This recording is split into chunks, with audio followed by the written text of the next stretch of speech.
Craig Smoke. All right, here we go. Sikkim 365 Radio. Across the numerous ways that we can broadcast to you, whether it is our audio or the video in this beautiful state-of-the-art studio, 101 Elm and MLK. Today, Craig Smoke, Paul Catalina, David Smoke. I'm here kind of in a way. I'm not so sure what has been more annoying. A root canal that I had that went, it was okay. Dr. Steve Childress at Stonewood Dental is amazing. Or having to try to piece things together with, of course, the story that popped yesterday. And we're going to have numerous guests. Paul and Craig have been able to piece together a guest list with many people trying to get their opinion about Texas and Oklahoma, the SEC, what it means, what are the options. Craig wrote an article in the premium section about this is what it is. What could this mean? And we'll take your feedback on that as well today at 254-339-1122. So I'll be the ultimate, I hope, traffic cop today, not talk too much, which will please some of you. And so, guys, the next morning, you slept on it. What do you think? It's to me, it's at this point, we need to accept that it's all over but the shouting. I mean, with Texas and OU saying that they're not going to renew the media deal, a last-minute, pitch by A&M to get 10 other teams with them, which seems really hard. The more I thought about it, look, the NCAA is changing. And when Mark Emmert said that maybe the best thing is a decentralized NCAA, why do people have to cling to their old conferences anymore? Why don't they just go and I'm not I think it's still bad what Texas know you're doing, and it's going to make it really hard for the remaining 8 schools. But I understand it in a different way now. I don't like it all that much, but I don't think there's any knock to the SEC to do it. I mean, other than A&M being pissed off, and the Big 12 is just screwed. Yeah, no, the Big 12's dead. I mean, is what it is. The Big 12's not going to exist after this. If they try to cling on to a name, do the whole 10 teams, let's fill 2 spots, call it the Big 12, and there's still only 10 teams. I think that would just be silly. I think the brand needs to just die at this point. It was on rocky waters. It was on a life raft for a while as it was. And, last week was oddly enough just kind of calm and quiet. And that was the definition last week, Big 12 Media Days, of the calm before the storm. And yet no one happened to know it at the time outside of those in Austin and Norman who were in on what was actually going on behind the scenes. So, yeah, I mean, the Big 12 is dead. This leaves 8 teams now kind of looking around the room and wondering what the heck their future looks like. And I would love to be able to tell people that I know what it looks like, but quite frankly, right now, no one does. Yeah. I saw, Billy Liucci, who's, I think, also coming to grips with the fact that there's not really anything A&M can do to stop this. Because when you look at it, I mean, if you're the SEC teams, yes, it's going to be harder to recruit somewhat. Yes, there's going to be this issue that arises. Yes, Texas' ego could get involved, all these things. But when you really boil it down to the beneficial aspects of it, why would you want to block it if you're the SEC? I mean, adding 2 teams the caliber of Oklahoma and Texas to your already loaded lineup, I mean, you basically have blocked off the entire southwest part of the country, or southeast part of the country is what you've done, with the exceptions here and there of a Florida State or a Miami or someone like that. So it makes all the sense in the world for the conference. It makes all the sense in the world for the 2 schools involved. And it sucks for the other 8 schools. So very interested in seeing how they react to this. I saw a tweet a second ago.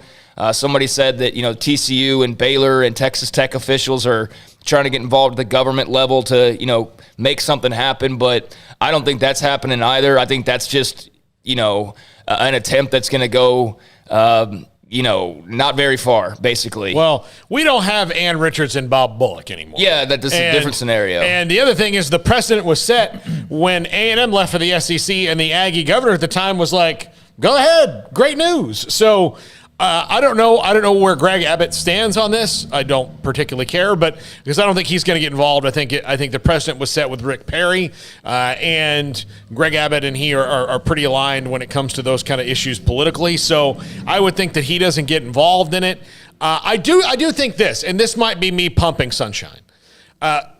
Thinking of things in the way the last realignment went, where the Pac-12 kind of thumbed their nose at some teams. I think maybe, I don't know. I mean, they still might try to do it because, that's run out of the West Coast and nothing makes sense out there either. But they they're not in a position where they can be like, well, your school believes in this or we don't like this. Because, look, if you want to get to 16, I mean, your options are limited as far as teams that are power conference schools. Otherwise, you're adding non-power fives to it. I've seen a lot of talk. And, again, I haven't spent a lot of time being able, other than just be able to see some of their responses and read some of that on Sikkim 365 as well on the message board, the premium section.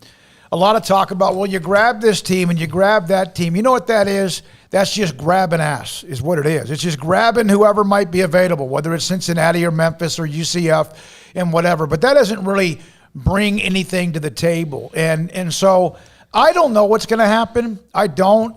I've come to realization when the story came out, I saw Joe Trahan, Channel 8. By the way, congratulations to him because he'll take over at Channel 8 when Dale Hansen leaves in early September and retires, is that, they're not going to Texas and Oklahoma, according to the report, are going to send a note to the Big 12 and say, hey, we're not going to be a part of the next TV deal. That's 2025. There are a lot of ramifications when it comes to grant of rights and all this. What I think if you're Baylor and Iowa State or your Kansas State and your TCU and Texas Tech and all the others is you start having some serious talks, look in the mirror. Are you going to be a part of the Power Five in some way or not? And to me, grabbing just teams because they're out there, they may not want to come here in the first place because without Texas and Oklahoma, with all due respect to everybody else, including Baylor, whatever, really what is the value? That you're a part of a conference and you're not a part of a Power Five now? I don't know what's going to happen. Big 12 is supposed to have a meeting tonight at 5 o'clock to discuss Oklahoma and Texas. And I'm going to say this, and this may not be fair. I think some of you will love it, and some of you will say that's a little harsh. When we had Bob Bowlesby on last week, and he was right there in front of us, like right there, and some of the tech, and Craig, you brought this up in your article, was that the college football playoff pushed everything back. And that basically as far as realignment or whatever, he has to be taking some heat or has to have not slept last night knowing that a conference, when he said that a week ago, is about to completely fall apart, if not already. He's the captain of the ship. Two schools conspired behind everyone's back, including his, to leave, and he was caught off guard. No one was caught, like, Dan Beebe couldn't make the argument he was caught off guard the last time around. I mean, nobody was negotiating in private. It was very public, people's disgust with what was going on. And so I think Bob Bowlesby's going to be taking a lot of heat, but I mean, again, if nobody tells him, I mean, what's he supposed to do? And then, especially if you're saying one thing and doing another, which clearly Texas and OU were, to give him that feeling. Also, I'll say this: stop trying to fill in the Big 12. Yeah, stop trying to fill it in. Die. Just let it die. What you should be worried about is where can your team go? Yeah, I mean, that's all that matters right now. I mean, and I wouldn't even be so worried about remaining buddy-buddy with the schools that are remaining. I know that.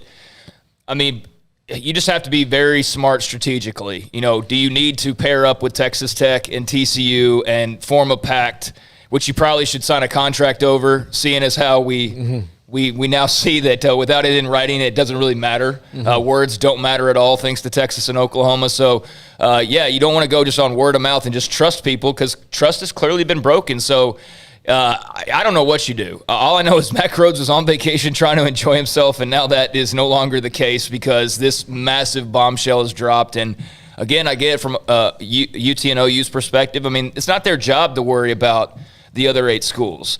Do I think what they did was, very underhanded and slimy? Yeah, I mean, it was, and I don't think there's an argument that it wasn't because it was behind-the-scenes talk when the organization is saying one thing and 2 members are clearly doing something behind the scenes that's completely against that message. That's underhanded, but that's politics, and that's why these 2 schools are who they are in many ways. They have that kind of sway, that stroke, that power, and they make power moves. And so this is a major move for both. But the other 8, I mean, I think they need to see the writing on the wall, let this conference die. If it, reanimates as something else under a new name and they just so happen to have all those schools still together and there's another 4 or 5 that join them, so be it. But as far as the Big 12 itself, let it die. Okay. I mean, it's been hanging on for far too long. Yeah, and it did seem as if it had turned the corner, but now you're right. That's just a matter of time. Now, you know what? Last night or yesterday afternoon and then yesterday evening, for as long as I monitored it, You know what it reminds me of when all the talk with fans of the SEC teams or Texas or Oklahoma or other schools, you know what it reminds me of? Like a boys' night out where everybody drinks too much and they start comparing notes about who has what, done what, who is bigger, who is thicker, who is wider. You know what I mean? It's like everybody, I get it. And I know that a lot of times because it's social media, maybe shouldn't get caught up in it. But I sat there and I kind of just monitored and I watched it. It is like, I'm bigger than you, but yes, I've had more. It really kind of was almost filthy. Well, and the arrogance, not, by the way, when I say that, a lot of people, Texas. No, from a lot of people about who's more important or whatever. And really, in the end, maybe that is important because that's why Texas and Oklahoma can do this, and that's fine. They could have done this before. This is still kind of like, there's one way to look at this. If you're Texas, this is admitting that you're maybe don't swing as big a stick as you thought you did. Well, if you're Oklahoma, if you're as big a brand nationally as you think, why do you need Texas? And if you're Texas and you have that, I know it's two teams that make 16. I get that. I'm not just, I'm asking the question. Well, why can't you guys survive without each other? And why do you have to have someone tag along with you? But then again, I understand why, because of the numbers. Yeah, well, there's the numbers. There's also the fact that Texas isn't getting in without Oklahoma, in my opinion. I think it's the package deal. It's not we add Texas and then we're at 15 and then you scramble to find just some team like, okay, how do we fill this 16th spot? Cincinnati, like, well, they wouldn't fit in. This is all about the two. It's not about the one in either case. It's about the package, not the individual packages. And that's why it worked. And those two schools for the longest time have been the power brokers. We know that. All the other schools have just sat by because they know that they can't compete they're not going to reach that level, and so they kind of had to just be at the mercy. And the problem with being at the mercy of it and never not being at the mercy is that you put yourself in this position where you are completely left vulnerable because two other schools who never really cared about you in the first place went and did what was best for them. And again, I don't blame them for that, but it was a package deal in my opinion, because if it was just Texas, then A&M would, I think, have a much bigger argument to say, like, wait a second, guys, like, why them? But if it's Texas and Oklahoma, and you look at how regionally you can divide that up, and you look at the nice round 16 number, and you look at, how much grass you now have under ownership across the Southeast, that's too much to pass up. If it was just Texas, I think that maybe it would still get done, but I think having Oklahoma paired up made it just a no-brainer move. All right, we're going to have Brent on here momentarily. We'll take a call and a couple other things. Break. No, Brent is tomorrow. Oh, I'm sorry. Okay, Brent is tomorrow. Right, okay. We do have Ross Dellinger, who's great at what he does with SI.com. He'll be a part of it at 5:30 today. Mickey up from Cowboys Camp at 4:30. Cedric Golden coming up here in just a minute. Yeah. We'll take Matt in D.C. in a second. I'll tell you guys this. I had this thought last night before that we're doing the TV deal. Like, what if this was just Texas's ploy to get Oklahoma out so then they could win conference just turn right. Like, funny. A&M doesn't let us. Okay, sorry. Bye, Oklahoma. Yeah. It was funny, and this isn't UT's fault, but ESPN put up a graphic talking about this news, and they had this big graphic. It said 17 Big 12 championships. Well, 14 of those are Oklahoma's, like 14 of the 17. So it's just kind of funny, and it's not their fault, but that was ESPN trying to, make the big, 17 championships. But I've seen, I saw an Iowa State post a second ago from one of their fan sites. A lot of people are upset, as you can imagine, because it's not just Baylor, it's also TCU, it's Iowa State. Oklahoma State feels very vulnerable right now. They got Oklahoma State and maybe even Texas Tech, because they've been able to hook into that UT bloodline a little bit too. The last time when all this was going on, remember, they kind of were under that umbrella. Yeah, I'm going to put this up on Twitter, and Craig, go ahead. Is it which of the remaining 8 teams maybe feels the most slighted? The one that probably hurts today more than anybody else? And I think a lot of them do. I don't know if slighted is the right word necessarily, but the one that is, perhaps, I don't know. I don't know that's because I don't think they got slighted really in this way, at least the way that I'm thinking of the word.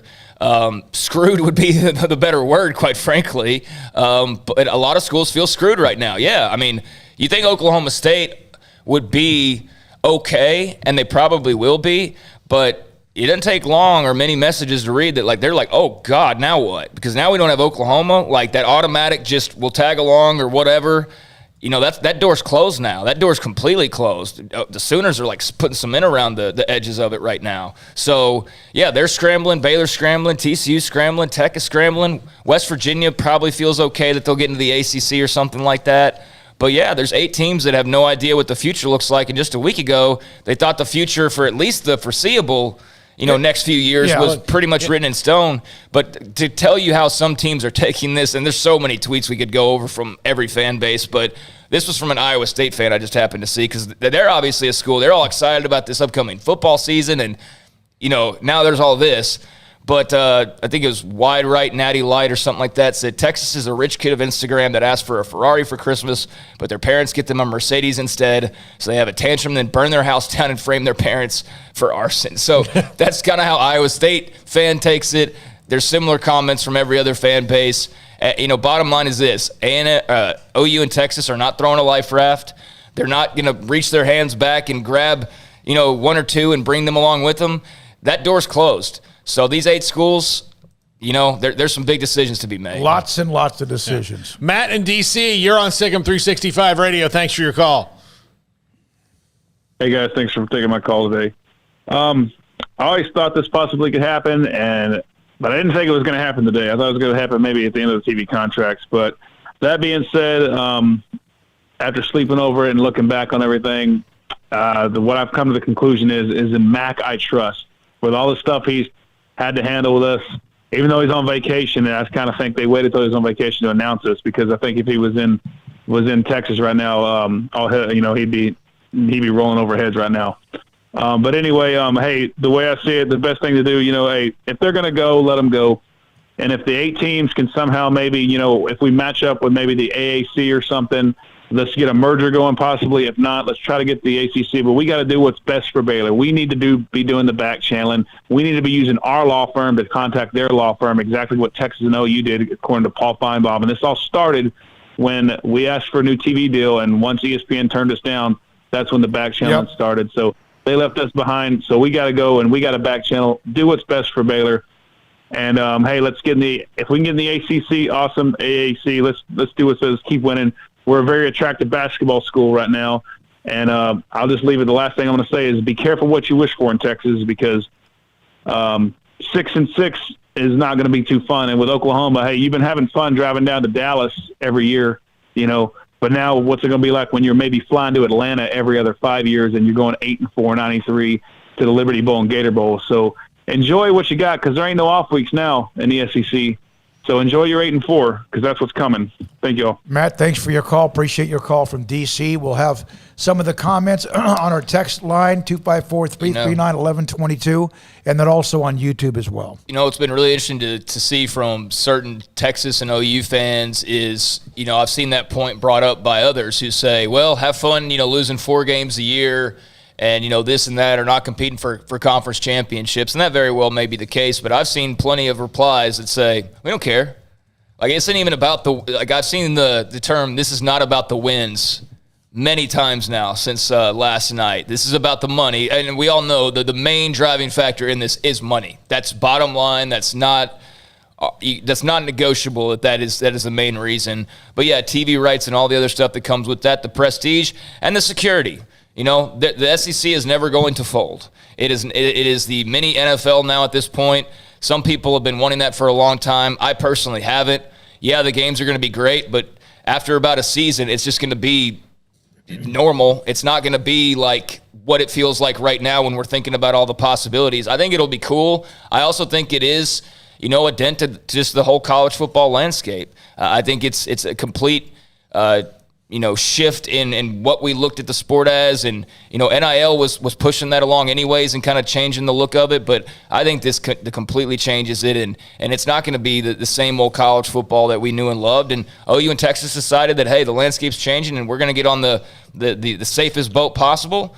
And they secured themselves. And now others need to find that same security, and it's going to be tough to do. But I do think Baylor has some things working for it. As I wrote in my article, I think there's several things working against them. And really it's just going to depend on what's available. Like, does the AAC change? Do some of their teams leave? Does the ACC add teams? Does the Pac-12 add teams? Like, do we know they add teams? If they do, even then there might not be room. So It's hard to tell right now, but you just got to hope there's an availability somewhere. Yeah, I think the other thing you got to consider is like Notre Dame could throw a whole wrench in this because the ACC is already at 14, and they're at 15 if you count Notre Dame and everything but football. So if Notre Dame just decides, like, all right, it's time, the writing's on the wall. I can't. Of course, I never saw a lot of things in college. I mean, the rules are different today. They still have, no matter what, they can do whatever they want in the ACC in football, right? Mm-hmm. Football, or was last year only? Yeah, last year only. Okay, they're independent. They're still very powerful. They're a religious school, unlike TCU and Baylor, or maybe 2 or 3 others that have amazing national clout. Mm-hmm. I don't know why they would give up that independent. And by the way, that is at least a slight chance if the SEC, let's say, changes their mind on the acceptance of those two. Texas and Oklahoma will be flying independent for a while, and I think both of them probably can for a little bit. Yeah, I think that ultimately, I do think ultimately Notre Dame's going to do just it's going to be easier because, again, they jumped in it last year and damn near won the thing. If not for you having to play Clemson twice, they do. So they're in a good position right now football-wise. Notre Dame is better than they have been in a long time. And are they national championship good? No, but they're right on the cusp. So, might as well jump into a conference. So then that really there's just one spot in that conference if your 16's the number. Well, here's the other thing that people aren't considering, or maybe they are. I haven't looked at every tweet imaginable, but okay, let's say that the remaining 4 conferences are going to expand to 16, right? So the SEC would be complete, and you'd add a couple schools everywhere else. But for example, TCU or Baylor, would Houston be more attractive to one of those conferences because of the big TV market? Mm-hmm. Even though they're not Power 5 right now, I could see, not an SMU, but I could see a Houston. If somebody's like, hey, we want Texas flair and we want Texas flavor in the big city market, that might be attractive to someone as opposed to a smaller private school like TCU, even with the Fort Worth factor, or a Baylor. I mean, that's where I start to really look at like what the major concerns could be. But again, I mean, we have no idea what these other conferences are going to do just yet. They're reacting to the news like we are, and I would have to imagine that some of them have had these backdoor talks about what this was all going to look like once that ball got rolling. Nobody expected the ball to start rolling yesterday, but it did. So now, brace up, and there's going to be a lot of politics, that's for sure, and a lot of hard work and a lot of big conversations behind the scenes. And, the dust is far from settling. All right. We got some of you who are able to send us some of your scenarios. Coach Harp, Kansas schools and Iowa State to the Big Ten, Texas schools and Oklahoma State to the Pac-12. Again, I don't know what value any of those teams bring to a conference unless it's just the number. Adding to a number of what you have, and that's just being real. Well, Kansas adds basketball. We know that. I mean, that would make a ton of sense for the Big Ten. Now, you wouldn't want their football program or their baseball program or most of their other programs, but you would want that big, shiny basketball program that they have. I don't know what the pull is for K-State. I think they're in a similar boat to Baylor and TCU. And probably to Iowa State. I mean, does Iowa want Iowa State in the Big Ten? Yeah, I thought about that this morning when I was sitting there. I was like, wait a minute. We hear about A&M wants to be the only team in the SEC in Texas, and I get that. I do. And or Florida, the only Florida's team in the state of Florida. I get that. Or others. But, Iowa's probably, I don't know if Iowa's going to go, yeah, come on in, because I wouldn't. They're a hellacious football team. Iowa State's trying to be, and they're on the edge of being one. And I say hellacious for Iowa. They're pretty darn consistent with what they do. Yeah, I do feel, like A&M left. They had a clean divorce. They moved out. They didn't have kids to share. They just left. They left. And then 10 years later, the person they divorced said, we're moving next door. No, we're moving in. Yeah, like it's not moving next door. We're moving in. And I want to say this, and I think it makes sense. I know Craig, but I see a lot of this. Texas A&M doesn't want Texas to be in the conference. Well, of course not. That's not them whining, bitching, moaning, or crying. Of course they wouldn't want to let somebody else in their footprint of the SEC. Who would? I mean, I see a lot of that, but that's kind of what I talked about. It's like a bunch of guys at night having too much to drink and starting to compare who all they've been with or whatever. A&M absolutely wants to be the only one. But if that doesn't work out, buckle up your big boy pants and do something about it. Well, there's nothing I get tired of faster than A&M Texas trash talk, so I'm just glad that they could finally be together again. And actually, instead of an annual November article by every Texas media outlet talking about the game that isn't played anymore, we can finally stop those articles and they'll play again. And so I'm glad that storyline and that loose end will no longer be such a loose end. But there's no doubt in all of this, yes, there's going to be some teams that lose out. There's some teams that are not going to find themselves in nearly as nice of a position as they were in previously. But there's no doubt, as far as this story goes, that the one most affected immediately by this is Texas A&M. I mean, that's crushing news yesterday. And it's not because Texas is a threat to them as far as like on the field and all of that. Anybody who's saying, oh, well, they're scared to play, that's not it. I don't care what Justin Tucker did or whoever years ago in those old games. That's not it. It's the fact that they had all of the advantages built up over the last few years that are now suddenly completely wiped out. Oh, you're in the SEC? Well, so is Oklahoma and Texas. Because it's not just Texas. It's also Oklahoma. Like, Oklahoma regularly kicked their butts in football. I think they beat them twice. Yeah, Oklahoma gave them perhaps the most embarrassing loss that Aggie football's had in like the last 50 years. Outside of the Alabama game with Kenny Hill, yes, you're right. Yeah. And so that's not just Texas coming in and all of a sudden this land you had thought you had bought up parcel by parcel, all of a sudden there's some Sooners coming in, like legit, and some land thieves rolling in. But yeah, Texas is enough of a threat because your advantages are now equalized within the state, but that neighbor to the north, they're going to cause you problems too, because they're coming after the exact same recruits, and you're going to face them year in and year out. And so it's a double whammy because those two schools have been your biggest competitors. I know LSU most recently and maybe Arkansas to a lesser extent, but those are the two that have given you the most fits historically, and now here they come knocking on the front door. Surprise! But there's plenty of elite talent to go around, and now just you have a better story to tell. But yeah, I would, if I'm A&M yesterday, I got heartburn. There's not a prilosec in the world that would probably affect that unless eventually this doesn't happen. All Paul? right. T-Rex, real quick, we got to go to Cedric Golden. You're on Sikkim 365 Radio. Hey, guys. Great day. It's almost the weekend. One more day. And then we can all drink and forget about this until Monday.